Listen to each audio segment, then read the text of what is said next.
Hey there. So I just wanted to make this video to demonstrate some of the differences between the different binding methods you have in Maya. So when you're attaching your mesh to the skeleton, there's a few different automatic kind of binding methods that can be used. So if you go up to skin and bind skin, normally obviously you'll select the skeleton first and then you'll select the mesh. And you come up to bind skin, and if you click on the option box, you've got these different binding methods here. So there's closest distance, closest in hierarchy, heat map, and geodesic voxel. So for this one, I couldn't actually get the heat map one to work, which is why you don't see it here. So I'm not entirely sure why it wasn't working. So I'd get an error saying the mesh needs to be cleaned up. This mesh is actually from John Logostini, which I downloaded from Sketchfab. It's a very nice mesh. But maybe there's some issues there with non-manifold geometry. I also believe the skeleton needs to be kind of completely inside the mesh.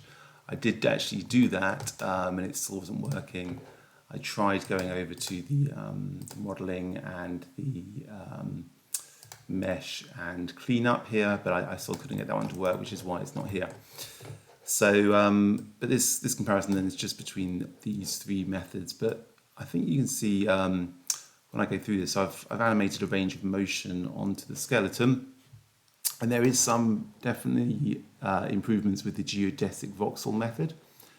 So what you'll notice is that if the arm lifts up here, on the first two methods, you've got some kind of, where the leg is kind of being pulled up by the arm, and that's not happening on the geodesic voxel. So it seems to be a improvement there. You've also got when the leg comes apart here, a bit further on here. Still obviously some issues here. On this model, the way it's modeled in its kind of neutral pose, there is actually a bit of intersection with the feet. And I'm guessing that's why you're getting this. But it's clearly not quite as severe here as it is in the other two. So what I might do, I might actually go in and just kind of adjust the model to pull those feet apart so that when it's in a neutral pose, they're not quite overlapping there. And then that might give even better results there.